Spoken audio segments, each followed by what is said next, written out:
മഹാനായ ഫ്രാങ്കോ സ്ത്രീ പീഡനം നടത്തി ജയിലിൽ പോയ കാര്യം നിങ്ങൾക്ക് അറിവുള്ളതാണ്. ജയിലിൽ കിടന്ന ഫ്രാങ്കോയെ കാണുന്നതിന് വേണ്ടി പാലായിലെ ഒരു പിതാവെന്ന് ഞാൻ ഒരു അലങ്കാരമായിട്ട് പറയുകയാണ്, ഒരു പിതാവ് കാണുന്നതിന് വേണ്ടി കുറച്ച് അച്ഛന്മാരുടെ സംഘവുമായിട്ട് ജയിലറയ്ക്കുള്ളിൽ പോയി കണ്ടതിന് ശേഷം പുറത്തേക്ക് വരുന്ന കാഴ്ചയും വിശ്വാസികളെല്ലാവരും ഇന്നും കാണുന്നുണ്ട്. പാലായെ നയിച്ച ആ ബിഷപ്പ് പറയുകയാണ്, പത്രക്കാർ ചോദിക്കുന്നു, ഈ ഫ്രാങ്കോയെ കാണുന്നത് ശരിയോ എന്ന് ചോദിച്ചപ്പോൾ ഈ ബിഷപ്പ് കത്തോലിക്ക സഭയിൽ കത്തോലിക്ക വിശ്വാസികളുടെ നേതാവെന്ന് പറഞ്ഞ് ചമഞ്ഞിരിക്കുന്നവൻ പറയുകയാണ്, കർത്താവ് ഈശോമിശിഹായെ ക്രൂശിലേറ്റിയത് എന്നുള്ള തെറ്റിയിട്ടാണോ? കർത്താവ് ഈശോമിശിഹായെ യൂതന്മാരെ കുരിശിൽ തറച്ചില്ലേ, അപമാനിച്ചില്ലേ? അതുപോലെയാണ് ഫ്രാങ്കോയെ, അതായത് സ്ത്രീ പീഡന കേസിൽ സ്വന്തം സഭയില കന്യാസ്ത്രീകൾ കൊടുത്ത പരാതിയിൽ മേൽ പോലീസ് കേസെടുത്ത് അകത്ത് കിടക്കുകയാണ്. അയാളാ താരതമ്യം ചെയ്യുന്ന ആരുമായിട്ടാണ്? ഞാനും നിങ്ങളും ജീവന്റെ അപ്പുറമായി കാണുന്ന കർത്താവ് ഈശോ മിശിഹായുടെ താരതമ്യം ചെയ്യാണ്. അപ്പൊ തന്നെ നിങ്ങൾക്കൊരു കാര്യം മനസ്സിലായില്ലേ, കർത്താവ് ഈശോ മിശിഹായായിട്ട് ഈ ബിഷപ്പുമാർക്ക് എന്ത് ബന്ധമാണുള്ളത്? അല്ലെങ്കിൽ ഇവർ പറയുമോ, ജയിലിൽ സ്ത്രീ പീഡന കേസിൽ കിടക്കുന്ന ഫ്രാങ്കോയെ കർത്താവ് ഈശോ മിശിഹായുടെ പീഡനവുമായിട്ട് താരതമ്യം ചെയ്യുന്നു? ലോകത്ത് ഏതെങ്കിലും ഒരു വ്യക്തി ഇന്ന് വരെയുള്ള ഏതൊരു വ്യക്തിയുടെ പീഡനവും കർത്താവ് ഈശോ മിശിഹായുടെ പീഡനവുമായിട്ട് താരതമ്യം ചെയ്യാൻ പറ്റുമോ? വിശ്വാസികളെ പൊട്ടന്മാരാക്കിയതില്ല. കർത്താവ് ഈശോ മിശിഹ അനുഭവിച്ച പീഡനത്തെ സ്ത്രീ പീഡന കേസിൽ അകത്തുപോയ ഒരാളുടെ പീഡനവുമായിട്ട് താരതമ്യം ചെയ്ത് വിശ്വാസികളെ പറ്റിക്കുന്ന, ഫ്രാങ്കോയെ വെള്ളപൂശുന്ന ഒരു സമീപനമാണ് അന്ന് പാലായിൽ ബിഷപ്പെടുത്തത്.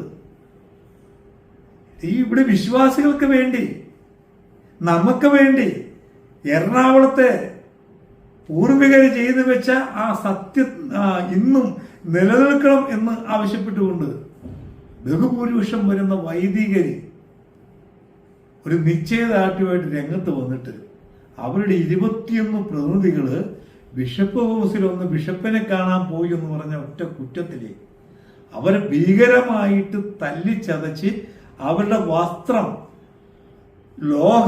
കർത്താവ് ഈശോ മിശിഹായുടെ വസ്ത്രം കീറിയതുപോലെ കീറി ദൂരെ പോലീസ് കളഞ്ഞിട്ട് ഏതെങ്കിലും ഒരു ബിഷപ്പ് ഇത് തെറ്റായിപ്പോയെന്ന് പറഞ്ഞിട്ടുണ്ടാ? ഒരു സ്ത്രീ പീഡനം നടത്തിയ ജയിലിൽ കിടക്കുന്ന ഒരാളെ ന്യായീകരിക്കാനായിട്ട് ഈ ബിഷപ്പ് എന്ന് പറഞ്ഞവന്മാരുടെ കോക്കസ് എല്ലാം കൂടെ കൂടിയിട്ട് അതിനുവേണ്ടി നിലകൊണ്ടു. അത് ശരിയാണെന്നുള്ളത് അതേപോലെ തന്നെയാണ് ഇപ്പൊ നമ്മുടെ പള്ളിയിൽ നമ്മുടെ വൈദികർ ചൊല്ലിക്കൊണ്ടിരുന്ന പരിശുദ്ധ കുർബാന മുടക്കുന്നതിന് വേണ്ടി നിലവിൽ ഒരു വൈദികനുള്ളപ്പോൾ ആ വൈദികനെ അകത്ത് പൂട്ടി ഇട്ടുകൊണ്ട് മർദ്ദിച്ചുകൊണ്ട് മറ്റൊരു അഡ്മിനിസ്ട്രേറ്റീവ് വന്നിട്ട് കുർബാന ചൊല്ലിയിട്ട് അവർ തന്നെ നമ്മുടെ വൈദികനെ തല്ലിയിട്ട് ഈ 80 വയസ്സുള്ള മനുഷ്യൻ കുർബാന ചെല്ലാൻ പറ്റാത്തത് കൊണ്ട് അദ്ദേഹത്തിന് പുറത്തു പോകേണ്ടി വന്നൊരവസരം വന്നപ്പോൾ പീഡിപ്പിച്ചു, തല്ലി എന്നൊക്കെ പറഞ്ഞ് ആശുപത്രിയിലാക്കുമ്പോൾ പാലാ രൂപതയിലൊരു ബിഷപ്പ് കാണാൻ ചെന്നിരിക്കുകയാണ് ആശുപത്രി. അപ്പൊ ഇതിന്റെ യാഥാർത്ഥ്യങ്ങൾ നമ്മുടെ വിശ്വാസികൾ മനസ്സിലാക്കണ്ടേ? ഇവന്മാരി നമ്മളോട് കാണിക്കുന്ന ഈ അനീതി, നമുക്കിത് കണ്ട് വീട്ടിൽ കിടന്ന് ഉറങ്ങാൻ പറ്റുമോ? ഈ അനീതി കണ്ടിട്ട് നമ്മുടെ പൈസയാണ് ഈ ബിഷപ്പ് മന്ദിരമോ ആർച്ച് ബിഷപ്പിന്റെ മന്ദിരമോ ഒക്കെ കെട്ടിപ്പൊക്കിയത്. ഇവരൊന്നും വീട്ടിൽ നിന്ന് കൊണ്ടുവന്ന പൈസയല്ല. ഞാനും നിങ്ങളും, എന്റെയും നിങ്ങളെയും പൂർവികര്, അവരുടെ പൂർവികര് മുണ്ട് മുറുക്കി ഉടുത്തുകൊണ്ടുണ്ടാക്കിയ പണമാണ് ഈ പള്ളികളുടെ സ്വത്ത്, ബിഷപ്പ് ഹൗസിന്റെ സ്വത്ത്. ആർച്ച് ബിഷപ്പ് ഇന്ന് അംശവടികളും അലങ്കാര ചിഹ്നങ്ങളും ഒക്കെ ആയിട്ട് രാജ അധികാരത്തോടുകൂടി ഇരിക്കുന്ന ആ കസേരകളൊക്കെ എന്റെയും നിങ്ങളുടെയും പൂർവികരുടെ വിയർപ്പിന്റെ പണമാണ്. ഇവരുടെ ആരുടെ ഒരു 10 പൈസയല്ല. അതുകൊണ്ട് ഇതിനെ ഇത്തരത്തിലുള്ള അനീതിയെ നമ്മൾ ആരും കണ്ടില്ലെന്ന് നടിക്കരുത്. നമ്മൾ ആരും ഉറങ്ങിയാൽ, നമ്മൾ ആരെങ്കിലും ഒരാൾ ഇത് കണ്ടിട്ട് ഉറങ്ങിപ്പോയി കഴിഞ്ഞാൽ ഈ അനീതി തുടരും. അതുകൊണ്ട് ഇത് തുടരരുത്, ഇതിനെ തകർക്കണം.